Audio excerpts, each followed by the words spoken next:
said, can you imagine what would it be like looking all this signage, the countdown clock, all of that, not having one? Right. It sounds to me that you feel the same way that he does, that it was an awful big relief to come home. Yeah, I don't know if I would call it a relief. It was certainly very emotional after the game. I mean, that whole day and that whole experience was, I mean, a game like that is what you dream about. A game like that is why you want to coach college football. Probably the biggest that I've been around at any level in any stadium. So emotional after for sure. Very happy.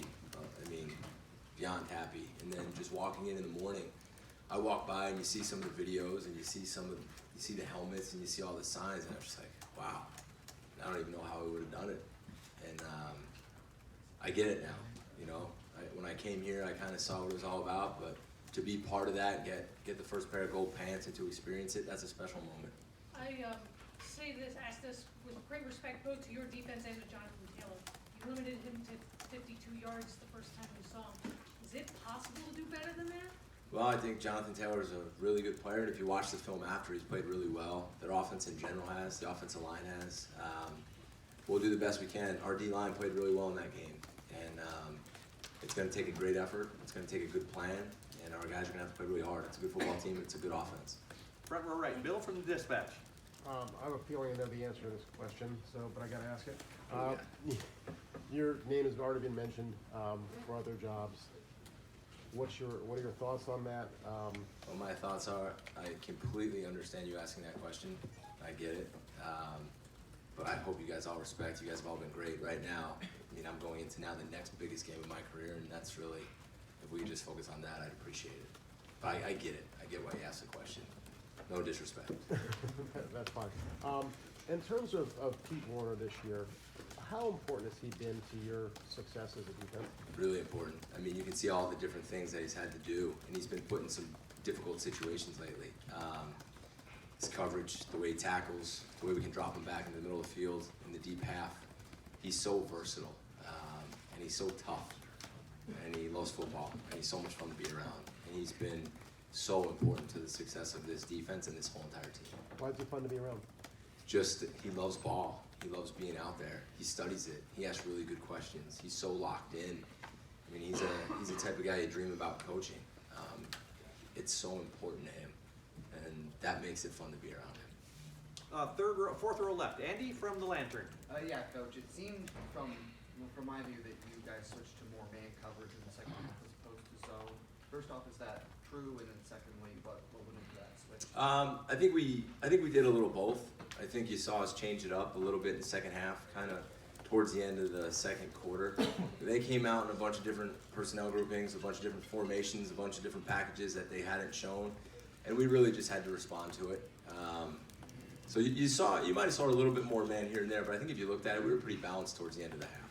And then I know this is a question you've been asked quite a bit, at least in similar fashions over here. But what in the secondary allows for that versatility to switch so frequently between man and zone coverage? What allows us to Like do what both? from the players, I'm saying. Well, I think it's kind of how you install it. You teach everybody how they fit in each zone that we run. So it's almost like plug and play, right? I teach you how to play this spot, and now I might put you here, but you're doing the same thing. So that's kind of how we've approached that, if that makes sense. And then with the man coverage stuff, that's been a basis of what we do. So we train that every single day. I'm sorry, front row middle. Dave? Jeff, halftime adjustments for you guys and in-game adjustments in general seem to have been so good this year. I think Saturday was a good example of that. They had the 250 passing yards, I think, at halftime. Yeah. Second half, I think they were 2 of 24 for less than 50 yards. You guys blitzed a lot.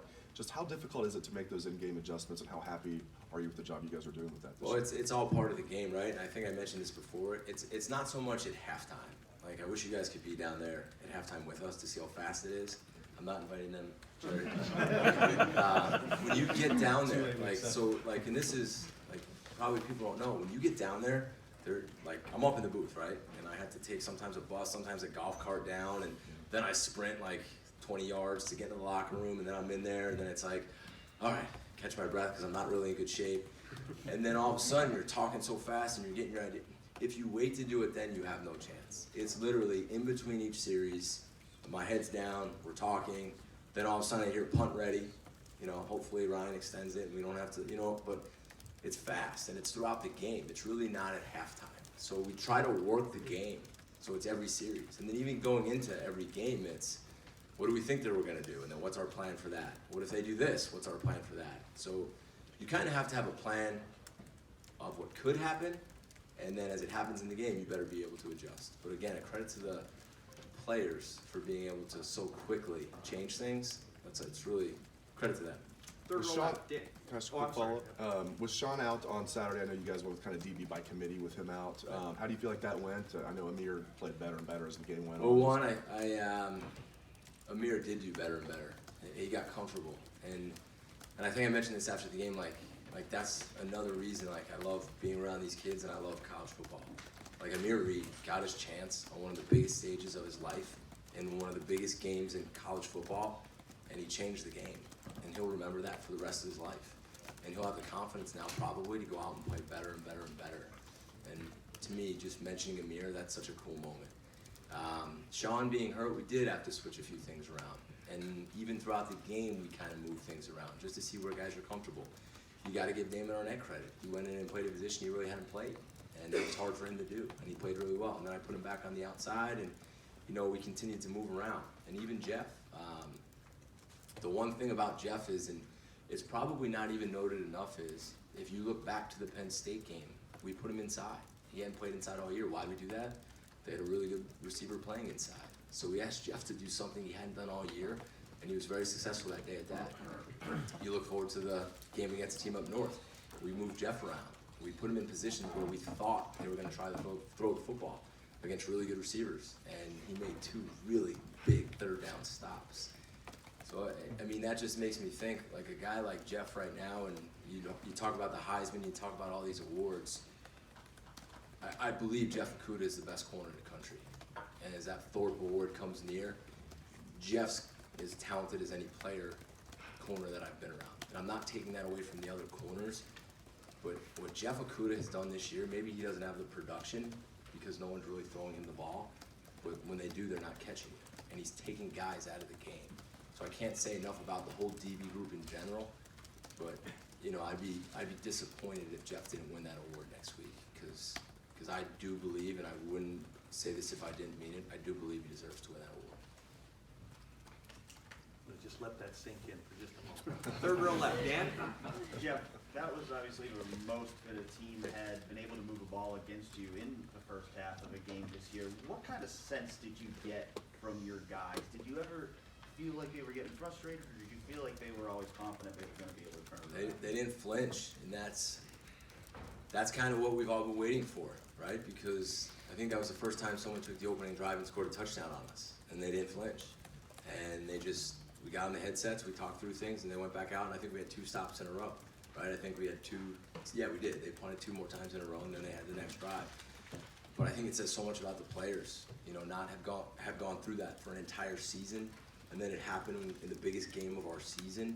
So again, credit to the players and the coaches on the staff for, just keep punching through. You're gonna get punched in the face, and our guys responded, and that was awesome to see. And you were asked about some of your guys. Marcus Hooker was another guy you guys played more, kind of Yeah. like more 2 safety look. Kind of what made you decide to put him in there in the second half? Honestly, the way that Hooker has been practicing, and I've said this before, like we practice hard and these guys work. And the way he's been practicing and the way he's been approaching it in the meetings, he deserved to play. And I told him that last week. I said, it's your time, you've earned it. And it just so happened to be in a really big game.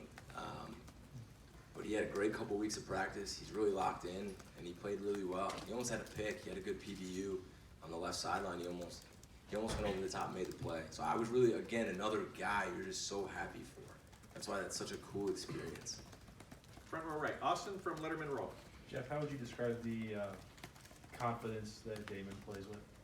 Plays with great confidence. In my opinion, he plays with the confidence you need in a